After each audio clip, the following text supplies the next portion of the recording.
Welcome to The Actor's Choice, where the actors and actresses have a chance to talk about themselves and their careers. Join us now for the next hour as we explore the marvelous industry of acting by actors and actresses from today's exciting show business world. And now, direct from Hollywood, here's your host, Ron Brewington. Hi, everybody. I'm Ron Brewington, and welcome to The Actor's Choice. Roll photos, Tony. Ladies and gentlemen, my first guest today is an actress, writer, and producer who most recently played Lil Bit in How I Learned to Drive. As you go through her resume, ladies and gentlemen, it's a very, very talented person with a bunch of roles. Oh, my goodness. This lady started the renowned collaborative artist ensemble. She's here to talk about a Pulitzer Prize play she's doing right now. So, without further ado, I give you Meg Wallace.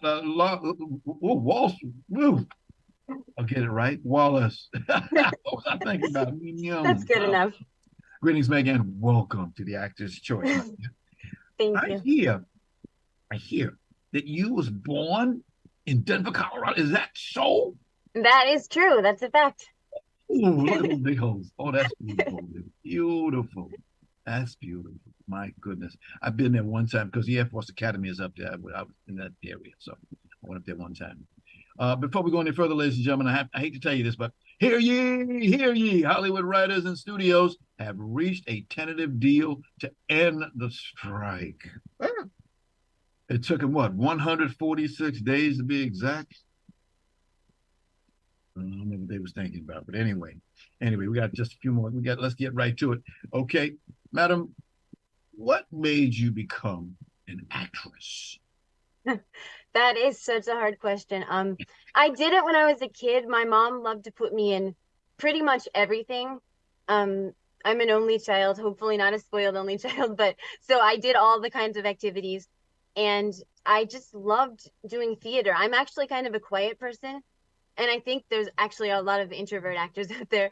And so I just kind of felt at home when I was doing a show or something, whereas I was shy otherwise. And so it was just kind of my happy place. And gotcha. You went to school, the Marymount Manhattan College, BA, theater? Yes, absolutely. We call it edumacation. You got a little education, nothing wrong with that. Exactly. The first IMB that you got was a movie called, a short comedy called The Breakups. Remember that? I do. Take you back to where that was. That was your first one. You got your credit as an actress and a producer as well. Yes. My friend and I wanted to produce a short film. I don't even know why we thought we should do this, but it was kind of a project to see. And we found a writer who wrote something kind of specifically for us.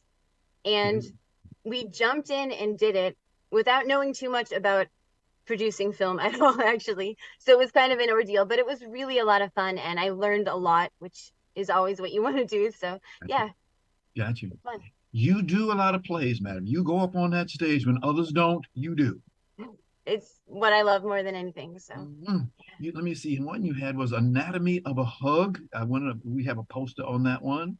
Yeah, there you go. You got one of many posters that we found into. You are a busy lady. Like I said off camera, I get upset with some actors and actresses because they won't do that. They'll do television film, but they won't get up on that stage. Oh, it's so great. There's nothing like it, I think. So indeed. Everybody should do it.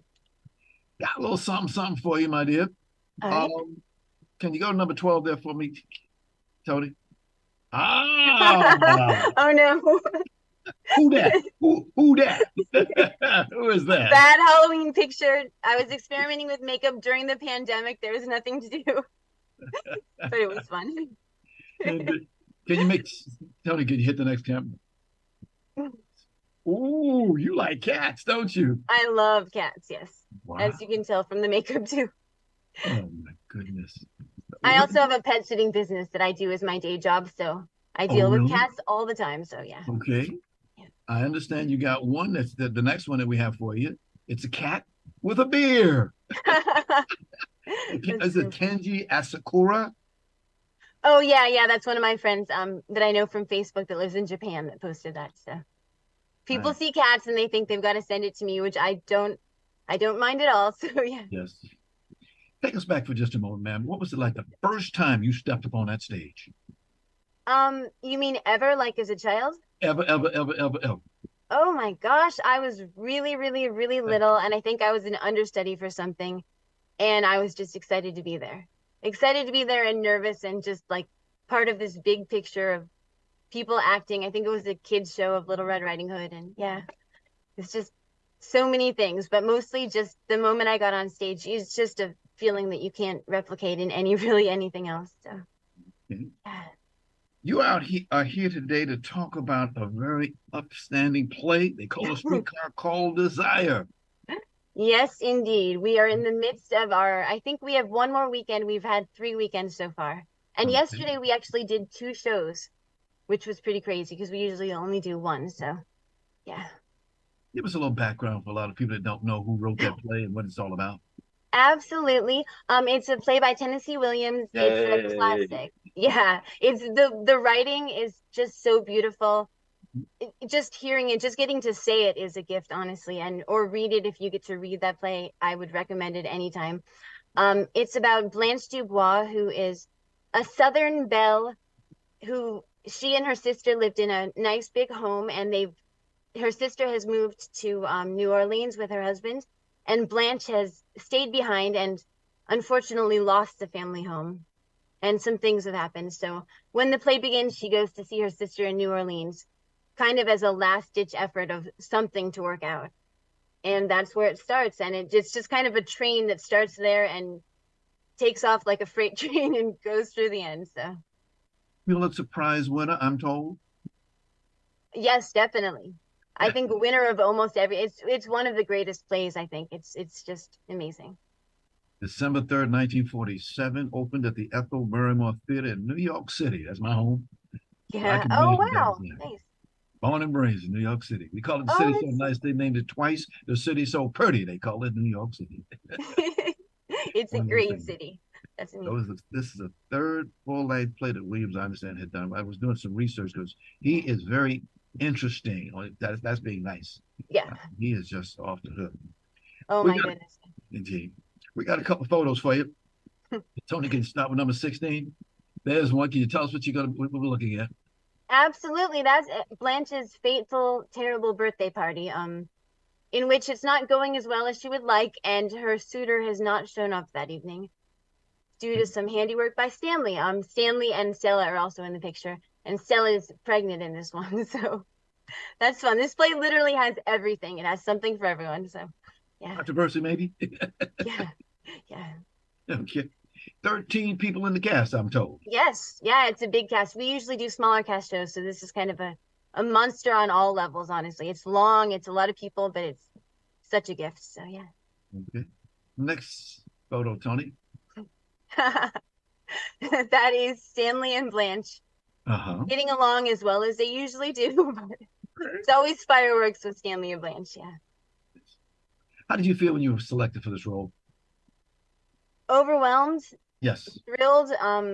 It's mostly overwhelmed, but very happy. It's just such a giant role. There are so many ways one could play it.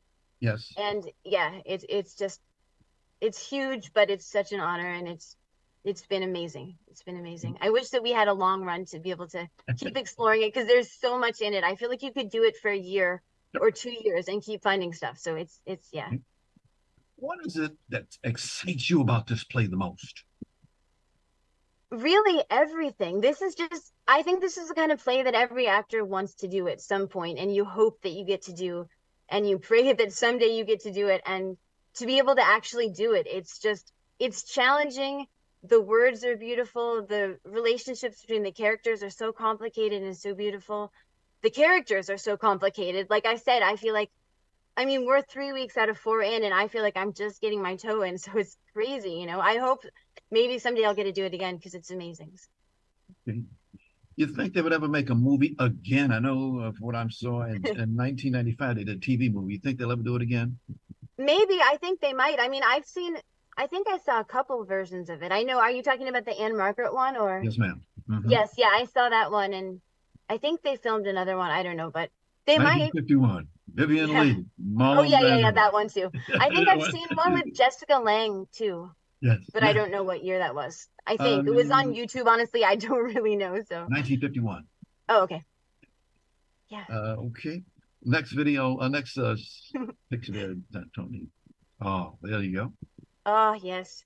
That is where Stanley has found some love letters from her dead husband, and he's enjoying taunting her with those.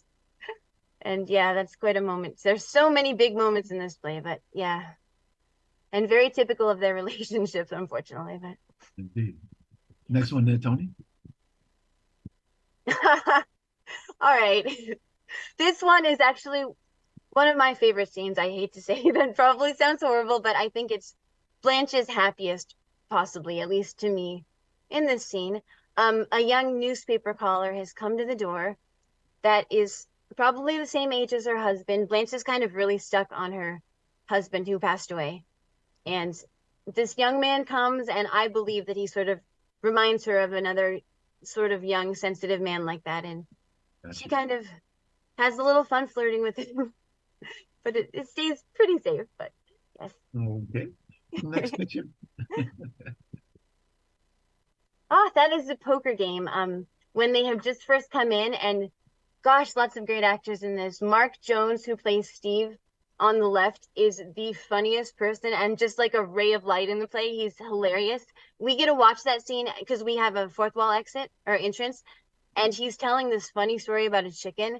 And it's so hard not to laugh every day as we're walking. I mean, we kind of can because we're coming back from the club, but so funny. So yeah, great group of people in that.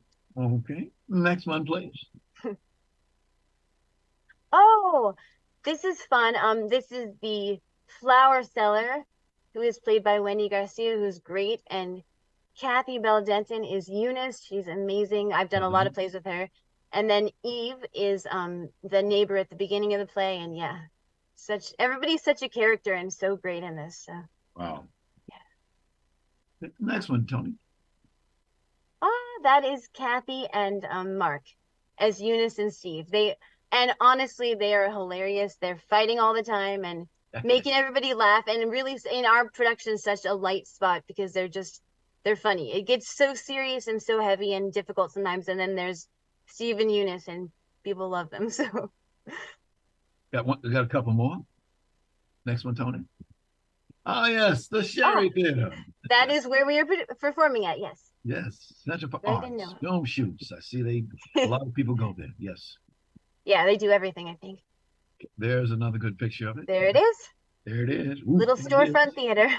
My goodness. There's a lot of things going. Okay, can you tell us about the dates that the run for, how long the run is, the time? Absolutely. All that information. Absolutely. So we started on the 8th, and we go through, I believe, next Sunday, which I think is the 1st. Anyway, we have Friday, Saturday, and Sunday, 8 p.m., 8 p.m., and 7 p.m. Yes. And I believe there are tickets on Eventbrite. I don't know the URL actually, but yeah. Okay. All right. Had that information. Let's see. Thought I had that information. I usually do. Okay. Anything else you want to let us know about?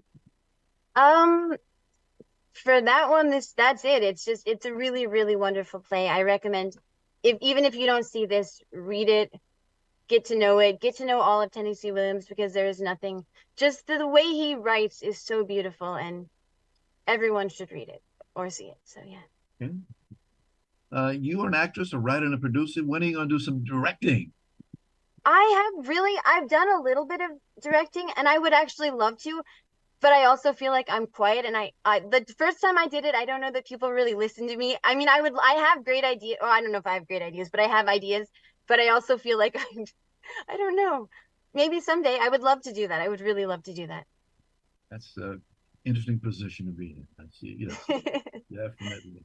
Any other thoughts you want to pass on to us? No, just see theater, do theater. Like you said, there is nothing like theater, I think. I mean, I don't know out here if it's a career builder, but it will make your life better, and you'll love it. And there's a kind of love that's on stage that you just don't find anywhere else. So do theater, see theater. That's what I would say. Yeah. So we see them from time to time, and we want to be that. Advice that you would give, we have a moment here. What advice would you give a person who wants to be in this business? In theater specifically, or anything? Anything. I would say, especially if you're starting out, do everything you can. I know when I was younger, I would be like, I don't know if I can do that. Oh, it's a murder mystery or it's a whatever, and try it. You know, if they offer it to you, grow, and that's life, right? You just keep growing. So I have a crazy age. on a stage, Okay, take a stage first and then take probably with somebody else. It's very gosh, probably I like, and there are a lot of nerves, but it's just excitement, and yeah. Wow. Wow. And one more thing, a couple more things before you get out. Now that they've put your money aside because things like this do happen, a lot of people don't understand that. It's important to happen because these kind of changes need to be made in the break, and then there's a point where you're like, we need to work. We all want to work. So yeah, this is more than a break. So yeah. That's when I heard that last night on television. Absolutely. Right. Absolutely. It's important. Yeah. Talking about all this AI and all that good stuff. Well, thank you very, very much for being a guest today on the Actor's Choice. Yeah. Wouldn't have it no other way. I have to definitely thank your publicist, Phil Sokoloff. Hold it, Tony.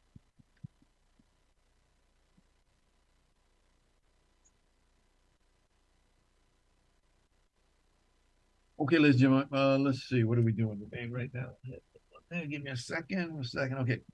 I'd like to let you know that we're asking the Actors Choice Squad to help us get former baseball player Curt Flood into the Baseball Hall of Fame.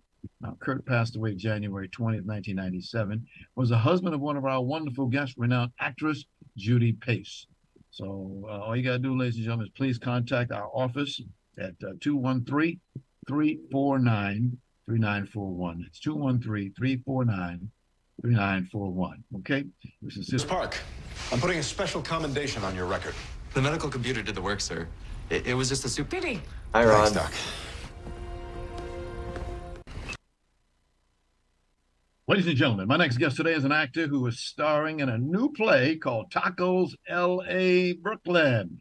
This will be the world premiere of the Los Angeles Theater Center as a co-production between the Latino Theater Company and the East West Players. They are currently in previews, I'm told, and opening night is this coming Saturday, September the 30th. So, ladies and gentlemen, please welcome Gavin K. Lee. Hi, Gavin. Now you can speak, brother. Now you can speak. Hi, Ron. How you doing? Los Angeles. Okay. All right. Nothing wrong with that. All right. I was born in LA, but I did grow up in Orange County. Was there most of my life. In Orange County. Yeah. And that okay. Passion or even a thought of doing. I was actually a pre-med. And the doctors that I worked with all told me that they didn't, after giving me these. So I basically took a bunch of different personality tests. I thought that would be a field I would be interested in. So I tried everything else down. I tried it. Yeah. Fell in love with it. And, have been working. Surprisingly, my family and friends have been very supportive of it. But my family's been very supportive. All my friends. So it's been really nice to have that support. Okay. Let's start. I think it's getting better. Hey. I think we're being replicated, even TV and film as well. I feel like it's getting better. I think more so it's moving forward. Gavin, I got something to tell you. You ready? Wow. Did that just happen? Last night. Came out late last night. That's great news. Yeah, that's a good thing. All that work. For example, this play that I'm currently working on, I had to rush, whether it's working on a character I haven't worked on before, learning where I have to, I guess, work at it. Okay. I love a good challenge. You took on in 2014, you took on a movie called As the Sun. Yeah. Yeah, it was a short film, yeah. Time. I was doing my research. I happened to notice that 2014 was when every year. That says a lot. That says a lot. My goodness. It is. Obviously there's lots and lots of auditions, lots of failures. You're bilingual, of course? Yes. Okay. All right. We got a video. Burgundy, if that's okay with you. Great, thanks. Oh, I'm actually celebrating a work promotion. Oh, Congratulations. Thank What you. is it? Thank you. Well, I got making more money than my father. Actor or actresses for you? Is so talented. I love pretty much. I do love it. Very, very briefly, it was for a stage reading. Was actually out for a stage reading of a play. Um, the basic training of stuff. But yeah, I worked out. I worked again. Didn't really have to see a legend like that in work. It has been an amazing experience. So, A great job, sir. You did an extraordinary job.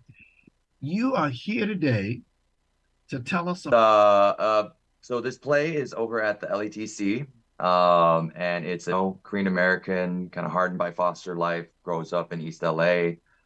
Mainly this character Don Agapito, who kind of teaches him the trade of making these barbacoa tacos.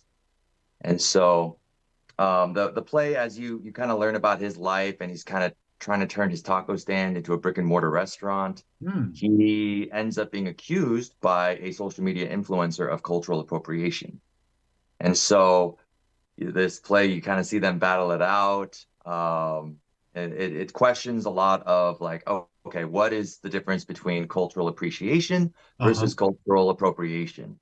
And throughout this play, it's actually multilingual. You're going to be hearing English, Spanish, and Japanese as well, because there's also a few scenes where you see kind of this lowrider culture being represented in Japan.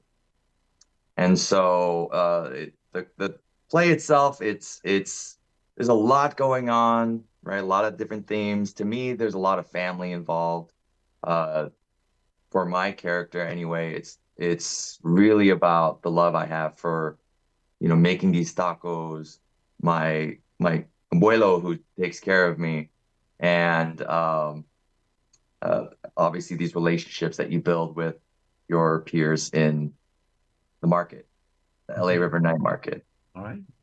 Gavin, what excites you the most about this play? The most, I would say, take for me personally, the thing that excites me the most is, I guess, working on my Spanish and my Chicano accent that I have to have for the character. Gotcha. A lot of fun. Yeah. Hopefully I do, do it justice. Gotcha. That's what I'm trying to work on. But this cast is really amazing, and the director and the writer, the fact that it's a world premiere play. Yes. I haven't done a world premiere before, so it's really exciting. Yes. And the name of your character is Chino? Chino. Mm-hmm. Yes. Let's see. We were talking about in a previous time, ladies and gentlemen, about projection. When you're up on that stage, you got to get your voice out there. Yeah, for sure. We're not mic'd, so we definitely have to project. It's a big space, 350 seat theater. And fortunately, that's something I've been trained on. I have a theatrical background, so definitely not something I knew in the very beginning. That used to be my biggest note when I first started was you need to get your voice out there. You need to project it. Right. But it's something everyone can learn. I took voice lessons specifically to help me with that. Yep. Okay. Got a picture of the LA Theater Center parking. You can go there and park it, ladies and gentlemen. Thank you, Tony. You can see where the parking is right there. You go right on that building. By the way, that's a retired old bank, by the way, ladies and gentlemen. Mm-hmm. It's well known. A lot of famous people have come into that building right there. Wow. Let's see. I have a telephone number, 213-489-0994. That sound like so you can get your tickets, price, and all that other information. Okay. Parking is already taken care of. Anything else you want to tell us about it? Honestly, just the more and more people see the play, the better. Theaters have been having a hard time lately, ever since the pandemic. I think, theater is one of those rare things where you can actually see a performance live, and every night's going to be a little bit different. So the LATC makes tickets very, very affordable. I'm not used to seeing ticket prices like this. On Thursdays are $10, right? There's even codes you can get online. It's just they really want to make it so that theater is accessible to everyone. And the fact that it's cheaper than a movie ticket and it's a live performance, I think that's something that's very worthwhile. Right. Do you eat any tacos during the play, or do they make them available to the guests as they come in? Actually, they're going to be doing that on some Fridays and Saturdays. There's going to be tacos available outside. Yeah, yeah. And so they're going to be there's that, and I have been eating them also during the play.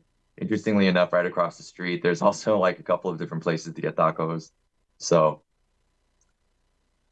that sounds beautiful. That sounds beautiful. Gavin, unfortunately, we've run out of time, but before you leave, tell us one more time the dates and the location, please.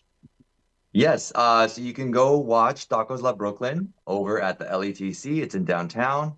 And the dates are our official opening is this upcoming Saturday, and it runs until October 29th. Okay. Please thank your publicist, Lucy Palka, for making it possible for you to be here today. As they say, break a leg, break a leg. All right. Thank you so much, Ron. Ladies and gentlemen, Gavin Cayley. This is the Actor's Choice. I'm your host, Ron Brewington. Roller Tony.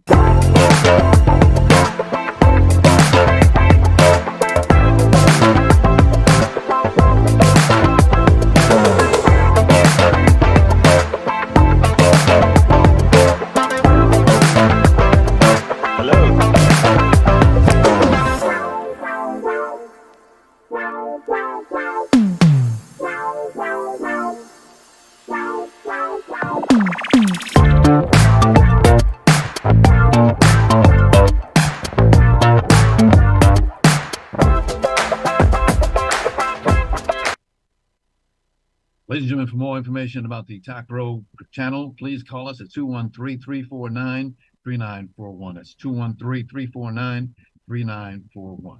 Thank you. Ladies and gentlemen, unfortunately, our dear friend, the gentleman we've been talking about for the last couple of weeks, Kevin Fleming, he passed away last Thursday, September the 21st. There's a picture of him in the middle there. He was suffering from pancreatic cancer for a long, long time. Our prayers go out for him and his family. And ladies and gentlemen, they are in need of financial assistance. If you would please be so kind as to contact the GoFundMe. It's www.gofundme.com. And we sincerely thank you very, very much. And Kevin Fleming, rest in peace. Good friend. Roll it, Tony. Guess what? Good morning, Houston. Good morning, Harris County. Good morning, Texas. Good morning, United States of America, and good morning, the world. Hey, man, as usual, you know how things get sometimes. You get a little late start, you get a little complicated start, but Ladies and gentlemen, my next guest today is a political activist, an author, political blogger, radio show host, and other talents. He's an ardent progressive that believes tolerance is essential. I believe in that myself. Very true. Now, you just saw a clip of the program he hosts called Politics Done Right. So, ladies and gentlemen, without further ado, please welcome Egberto Willies. Okay. How you doing, friend? Thank you. My friend, it's an honor to be on your program. Thank you so kindly for having me. Egberto, thank you so much. And welcome to the Actor's Choice. Before you get started, please tell us, ladies and gentlemen, you got to check this one out. Where were you born at? I was born in that little Central American country known as Panama. That place of the Panama Canal, everybody here in the United States. And I've been here for several years now, but the little country is still in me. What made you get into this line of work? First of all, and when I hear this, I said, "What?" Ask that question. Got to get that first. It's kind of an interesting story because I've always been sort of active and talkative from the time I grew up, etc. But I really did my first political exposure at the University of Texas in Austin when we're trying to get the University of Texas from divesting its monies from South Africa. You remember at that time, South Africa was still an apartheid state. So we did a whole lot of marches, and that's the kind of things I've done for a while. But I had to put all of that on a hiatus for quite some time because when you get into corporate America, etc., you don't quite you're not quite that active, right? So at those times I blogged as a using pseudonyms and that sort of thing. But later on, after my daughter got out of high school and there was not a chance in the red areas that I lived to be as active as I wanted to be, I decided to go out completely full blast. I see you wrote a bunch of books. One of them was Lose Weight and Be Fit, March 2019. You like to write? Yes, believe it or not, I wrote that book on a boat. I was on a cruise, and one of the things on a cruise is that you see a lot of food. And I said, you know what, this was like sort of the thing that got me into. Let me write about how I lost weight, fell off the wagon, lost weight again, fell off the wagon, and started moving on, and saying, you know what. It's about how you get it done. It's not about failing. It's about failing, succeeding, and just keep on the path that you want to get to. Wow. We got. Can you show us the next photo there, Tony? These are some of the books that this gentleman has been writing, and you use all kinds of stuff, ebook, anything you can do. You get the message out there, no question about it. Well, I mean, no different than you are making sure that the passion that you have to make sure and speak to the folks that you need to speak to and to get the message out that needs to get out. So, I mean, that is the avenue that I chose to use. Ebooks, real books, paperback books, radio, internet, everything. Yeah, it's about getting the message out as far as trying to make our country a better country, your country, my country, a better country, if you will. Right now, you got a book out called "It's Worth It." Tell us about it, please. I got into a group known as the Coffee Party. I was a board member of the Coffee Party USA, and one of the reasons we got there was, I don't know if you remember during the Obama times, 2008, 2010 times, the country was in real distress, and everybody was fighting against each other. And people think of the way things are today as if it's a lot different than it was during the Obama years, when the Tea Party came up, or during some other times where there was a lot of distress in the country. And one of the things that I found out is, irrespective of what you think of other people, basically we all like to put our pants on the same way. Women put on their dresses the same way. And people do things the same way, whoever you are, irrespective of ethnicity, whatever. I am from Panama. We put on our pants the same way that folks put on their pants in the United States, the same way. My white brother puts on his pants the same way. My black brother puts on his pants. My Latino brother, everything, right? So why is it that we have all this angst between us? And I figured, you know what, as a communicator, let's get away from all the crap and figure out exactly what's going on. And one of the things that I realize is a lot of the things that's happening right now is by design. You go ahead and keep people fighting among each other. Yes. Guess what happens, sir? We don't really see what our problems are. So that's where we are right now. We're fighting each other without fighting the problems. And I figured it's worth telling folks about what the problems are, but more importantly, that we all pretty much believe in the same things. I mean, it's hard for one to say that a MAGA person can be pretty darn close in a lot of beliefs as a progressive person, as a so-called conservative person. And that's what I try to illustrate with the book, that there are ways that one can talk to each other to actually get to move things forward. I understand that they say this is a book whose time has come. Yes, sir. Absolutely, its time has come. I think more importantly, now that we see strikes, now that we see people against each other for no real reason, right? I mean, you go ahead. I posit this to folks all of the times. Go ahead and stop anybody in the streets, anybody. And don't tell them you're a Republican, or don't tell them you're a Democrat, or don't tell them anything about yourself. Just ask them what they want out of life. Just ask them the question. And what you're going to notice immediately is, guess what, Mr. Brewington? they want the same thing that you want. So what are we fighting about? What are we really fighting about? Oh, well, let's go into the nitty-gritty of a few things. And we explode the little things to somehow cover the major things that affect us all. So if we can understand that, and if we can understand what the system at large is doing to us, because again, this isn't because this is how humanity is. This is all by design. It is necessary for the small amount of folks that control the entire system for this to occur. And once we understand that concept, we're able to say, I get it. And then we can really start realizing that we are, in fact, our brothers and sisters keepers. As they say, one man has done all of this. You know who that one man is. Yes. And yet and still, when people, the magpie people, the MAGA people, they don't, you try to tell them, well, you know, he does this, he does that, he's done this, he has this, does. They don't hear that. Right.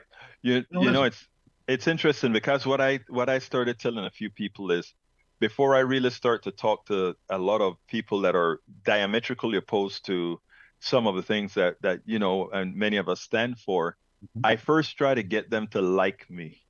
And people laugh at that. What you mean? Why are you going to try to get them to? Well, because, you know, liking you is the first thing. Because if you just go there trying to tell them certain things, you know, that's an immediate wall that you're walking into. But if you break through their wall, if you are already on the inside of their wall, hey, guess what? You're on the inside. And after being there, you have a hell of a lot less to go through than you would otherwise. Egberto, interesting title that you have for your show, Politics Done Right. And for me, I know I teach school, and my students sometimes I always say, define the word politics. What does that word mean?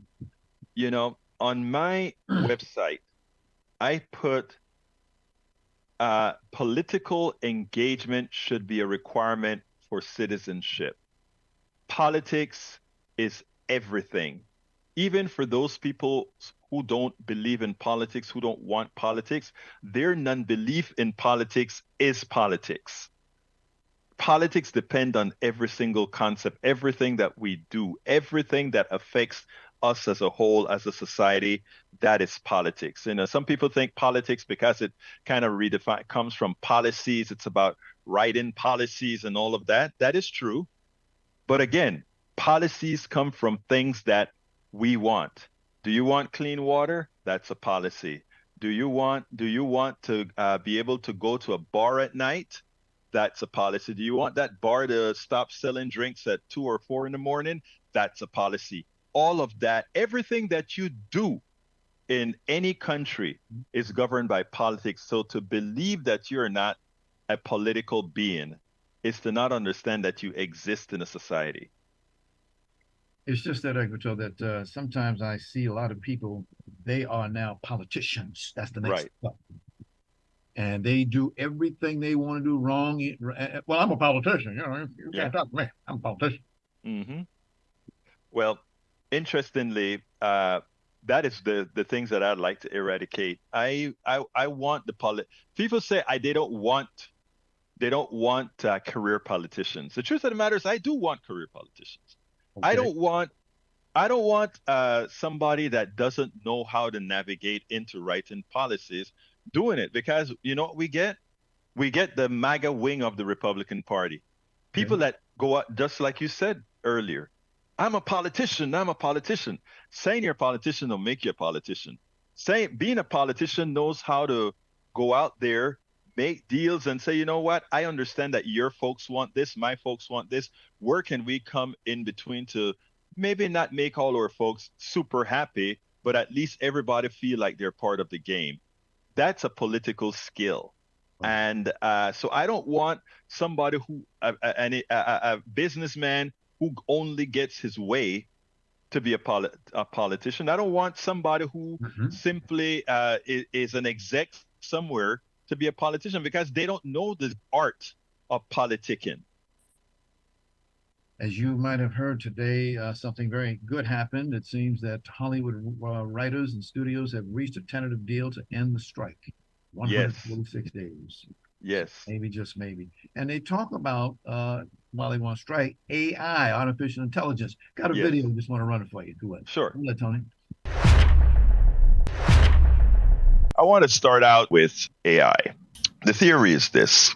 AI is artificial intelligence. People act like it just showed up this year or maybe the latter part of last year. AI didn't just show up. AI has been in existence for a very, very long time. A tape recorder that took your calls for you when you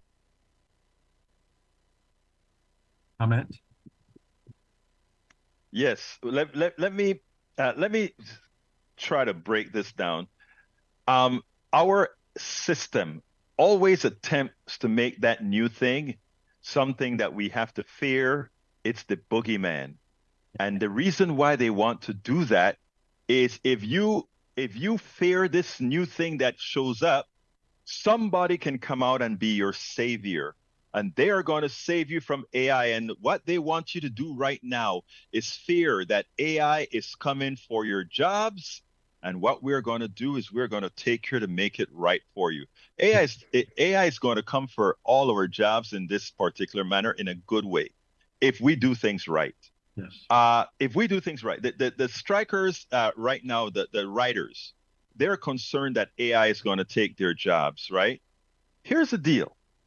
AI is a good thing. AI may be able to allow more streaming programs to be written and whatever.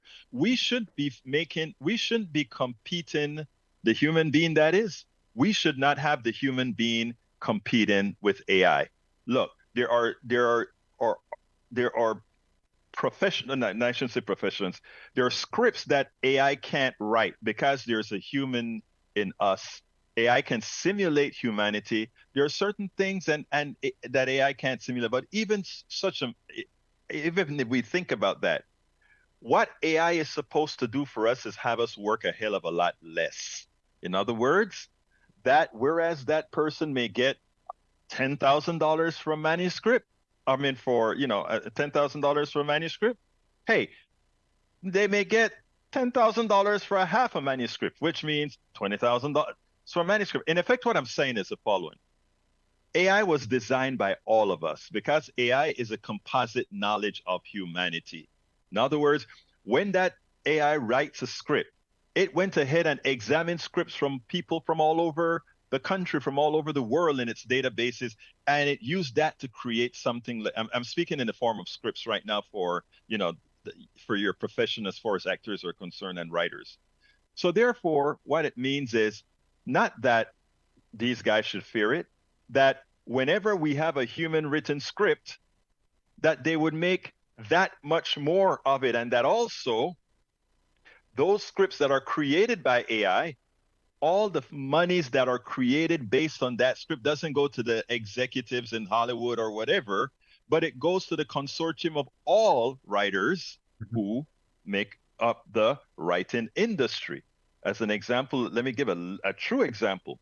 We have the guild right now, the Writers Guild. The Writers Guild should be funded by all this proceeds from AI, from anything that was created by AI, should be joining that fund, and that money redistributed to those people that are writers. It's that simple, but we don't have that concept yet in our psyche. Egberto, I wish we had more time. I've got all these questions and we haven't even begun yet, but you have a lot to say. Your presence today was very, very rewarded. Glad you could make it. Please come back again and keep on doing what you're doing. Please. Absolutely, my friend. Thank you so kindly for having me. Ms. Proctor, she's always been there for you. I've known her for a long time. Elaine, so best wishes to you. Thank you, sir. Ladies and gentlemen. Okay.